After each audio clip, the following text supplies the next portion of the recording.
oculto en una cuenta bancaria en Qatar. Ni el Tesoro de Estados Unidos, ni la Reserva Federal, Qatar. Estamos hablando de un fajo de 500 millones de dólares en efectivo, procedente de la venta de crudo venezolano incautado. Según Rubio, 300 millones están contabilizados, pero una enorme cantidad de 200 millones se encuentra en una cuenta offshore en Oriente Medio, y eso es solo la punta del iceberg. Los informes indican que el valor total del petróleo incautado podría superar los 2.000 millones de dólares. Los senadores demócratas están furiosos. El reverendo Lloyd Doggett exige transparencia inmediata. La senadora Elizabeth Warren plantea la gran pregunta: ¿es esto siquiera legal?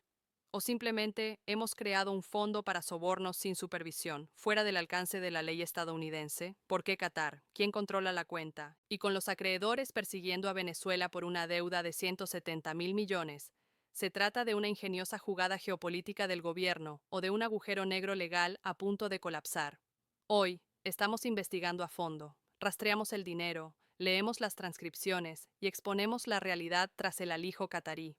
Esta es la historia completa de los miles de millones de dólares provenientes del petróleo venezolano. Para comprender la gravedad de esta situación, debemos analizar exactamente lo que sucedió dentro del Comité de Relaciones Exteriores del Senado el miércoles 28 de enero de 2026. Este fue el primer testimonio de Marco Rubio ante el comité desde la operación militar estadounidense que tomó el control de los activos venezolanos a principios de este año. La audiencia se centró aparentemente en la transición a la democracia en Venezuela, pero el interrogatorio rápidamente giró hacia el dinero. Este es el contexto. Tras la confiscación de los activos estatales venezolanos por parte de Estados Unidos, el gobierno tomó el control de aproximadamente 50 millones de barriles de petróleo crudo. Al precio actual del mercado, eso oil is valued at roughly $2 billion. This is the stash everyone is talking about. The administration began selling this oil on the global market to fund the new interim government in Caracas. The first sale was valued at $500 million.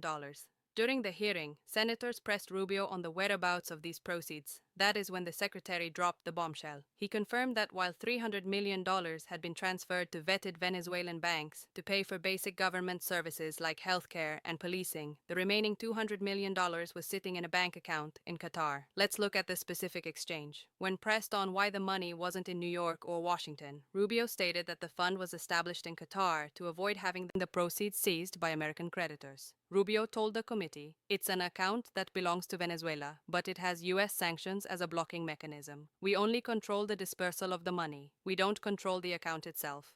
This is a critical distinction. Rubio is arguing that the U.S. is merely a gatekeeper, but lawmakers aren't buying it. If the U.S. military seized the oil and the U.S. government arranged the sale, how can they claim they don't control the bank account where the money sits? Senator Chris Murphy pushed harder, questioning el petróleo está valorado en aproximadamente 2.000 millones de dólares. Este es el alijo del que todos hablan. La administración comenzó a vender este petróleo en el mercado global para financiar al nuevo gobierno interino en Caracas. La primera venta se valoró en 500 millones de dólares. Durante la audiencia, los senadores presionaron a Rubio sobre el paradero de estas ganancias. Fue entonces cuando el secretario soltó la bomba. Confirmó que, si bien 300 millones de dólares se habían transferido a bancos venezolanos, verificados para pagar servicios gubernamentales básicos como la atención médica y la policía, los 200 millones restantes se encontraban en una cuenta bancaria en Qatar. Analicemos el intercambio específico. Cuando se le presionó para que explicara por qué el dinero no estaba en Nueva York ni en Washington, Rubio declaró que el fondo se estableció en Qatar para evitar que los acreedores estadounidenses confiscaran las ganancias. Rubio le dijo al comité: "Es una cuenta que pertenece a Venezuela, pero tiene sanciones estadounidenses como mecanismo de bloqueo. Solo controlamos la distribución del dinero, no controlamos la cuenta en sí". Esta es una distinción crucial. Rubio argumenta que Estados Unidos es simplemente un guardián, pero los legisladores no se lo creen. Si el ejército estadounidense confiscó el petróleo y el gobierno estadounidense organizó la venta, ¿cómo pueden afirmar que no controlan la cuenta bancaria donde se encuentra el dinero? El senador Chris Murphy presionó más, cuestionando la perspectiva de la operación. Señaló que, en esencia, Estados Unidos está tomando petróleo a punta de pistola, vendiéndolo y luego depositando el efectivo en el Golfo. Murphy preguntó si esto crea un precedente donde Estados Unidos actúe como agente global de repos, pero la reacción más explosiva provino de la Cámara de Representantes. El representante Lloyd Doggett envió de inmediato una carta tanto al secretario Rubio como al secretario del Tesoro, Scott Bessent. Doggett no se anduvo con rodeos. Calificó el acuerdo como una cuenta offshore y exigió saber qué autoridades legales utiliza el gobierno para actuar como custodio de estos fondos. Preguntó explícitamente, ¿por qué el gobierno no eligió un país con leyes bancarias mucho más estrictas y un historial de gestión sólida de los ingresos petroleros? Este es el meollo de la controversia. No se trata solo de que el dinero esté en el extranjero. Se trata de que está en una jurisdicción que, según los demócratas, carece de la transparencia de la Reserva Federal de Estados Unidos. Entonces, ¿por qué Qatar? Para entender esto, debemos analizar la pesadilla legal que representa la deuda soberana venezolana. Venezuela debe aproximadamente 70.000 millones de dólares a acreedores internacionales. Esto incluye a tenedores de bonos de Wall Street y compañías petroleras como ConocoPhillips y ExxonMobil, cuyos activos fueron embargados hace años. Hace tiempo y otras naciones. Si la administración estadounidense hubiera depositado esos 200 millones de dólares en un banco de Nueva York, un juez podría, y probablemente lo haría, congelarlos inmediatamente. Los acreedores presentarían mociones para embargar esos fondos y pagar deudas antiguas. El dinero quedaría bloqueado en litigios durante años, lo que imposibilitaría su uso para la estabilización de Venezuela. La defensa de Rubio es que Qatar actúa como un lugar neutral. Al mantener el dinero fuera de la jurisdicción estadounidense, teóricamente está a salvo de las órdenes judiciales estadounidenses. Esta no es la primera vez que Estados Unidos utiliza un sistema bancario creativo para el dinero del petróleo. Tras la invasión de Irak en 2003, el Fondo de Desarrollo para Irak se creó en el Banco de la Reserva Federal de Nueva York, pero eso fue bajo un mandato específico de la ONU que otorgaba inmunidad. En este caso, no existe un mandato de la ONU. Estados Unidos está actuando unilateralmente. Fuentes cercanas a la administración, citadas en informes de The Independent y Semaphore, afirman que se eligió a Qatar porque permite que los fondos se muevan con libertad y seguridad. Pero esta seguridad es precisamente lo que preocupa a los organismos de control. Qatar es un importante centro financiero, sí, pero también está fuera de la supervisión inmediata del Congreso. Si el dinero está en el tesoro de EU, el inspector general puede auditarlo. Si está en el Tesoro Federal Reserva, hay un registro documental. Si está en un banco comercial en Doha, ¿quién supervisa el registro de transacciones? La senadora Elizabeth Warren ha sido clara sobre este riesgo. Afirmó que no hay fundamento legal para que un presidente abra una cuenta en el extranjero bajo su control para vender activos incautados por el ejército estadounidense. Warren está investigando a importantes bancos estadounidenses como JP Morgan y Citi para ver si se les propuso manejar estos fondos y se negaron. Si los bancos estadounidenses se negaron porque el riesgo legal era demasiado alto, la operación en Qatar parece aún más sospechosa. Hablemos de la magnitud de esta operación. La audiencia se centró en los 200 millones de dólares que se encuentran actualmente en el banco, pero los activos incautados valen 10 veces esa cantidad. Los informes indican que Estados Unidos controla más de 50 millones de barriles de crudo venezolano. La venta de 500 millones de dólares fue solo el primer golpe. Eso significa que hay potencialmente entre 1.500 y 2.000 millones de dólares adicionales en ingresos en camino. ¿A dónde irá ese dinero? Si el programa piloto es esta cuenta bancaria catarí, es lógico que el resto de los miles de millones sigan el mismo camino. Estamos ante un presupuesto fantasma multimillonario, controlado eficazmente por el Departamento de Estado y la Casa Blanca, con el mecanismo de bloqueo como único control del poder. La carta del reportero Doggett plantea una posibilidad aterradora: la corrupción. La historia de Venezuela está plagada de saqueos de bienes estatales. Los oligarcas, élites que se hicieron multimillonarias gracias a contratos gubernamentales, extrajeron miles de millones del país durante los gobiernos de Chávez y Maduro. Los demócratas se preguntan, ¿qué salvaguardias existen para garantizar que este nuevo gobierno interino no haga lo mismo?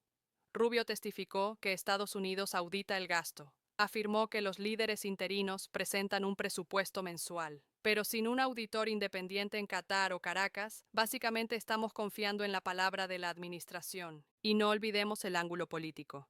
El secretario del Tesoro, Scott Bessent, figura clave en este acuerdo, ha declarado: somos los banqueros, no dirigimos los fondos.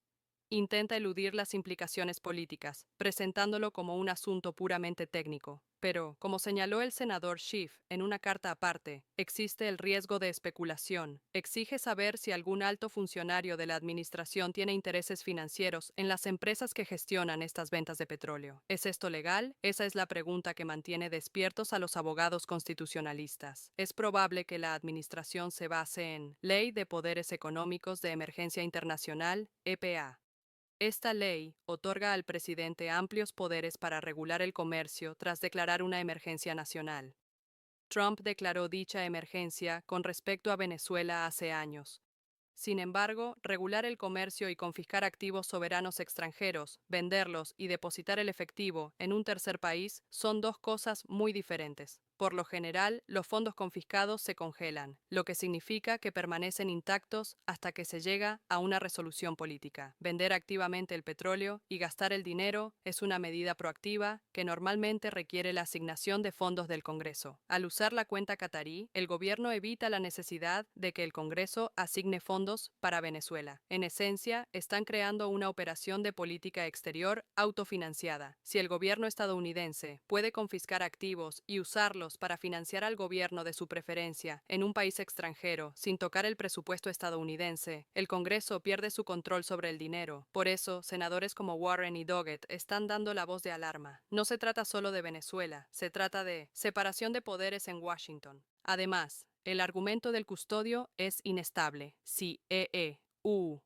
decide cuándo liberar el dinero y quién lo recibe, EEUU es el propietario de facto. Esto expone al gobierno estadounidense a demandas de los acreedores que mencionamos anteriormente. Si un juez dictamina que el gobierno estadounidense es efectivamente el propietario de este petróleo, el contribuyente estadounidense podría ser técnicamente responsable de las deudas de Venezuela. Mientras Washington discute sobre las cuentas bancarias, lo que está sucediendo en el terreno, el gobierno interino, liderado por figuras como Dely Rodríguez, quien cambió de bando según el contexto de la audiencia, u otros líderes de transición, está desesperado por obtener efectivo. La economía venezolana está en crisis. La infraestructura petrolera se está deteriorando.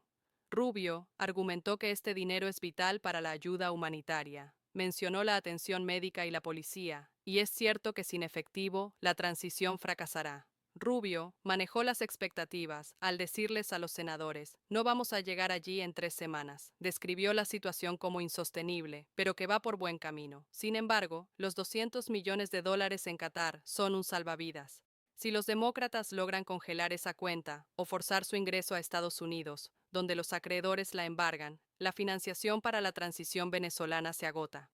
Esto pone a los demócratas en una posición difícil. Quieren supervisión, pero no quieren privar de recursos al nuevo gobierno venezolano. Es un juego de gallinas de alto riesgo. Entonces, ¿qué pasa ahora? Primero, hay que estar atentos a la respuesta de los bancos. La senadora Warren les dio hasta el 29 de enero, hoy, para responder a sus preguntas. Si los grandes bancos confirman que rechazan este dinero, el escándalo se agrava. Segundo, hay que estar atentos a la Cámara de Representantes.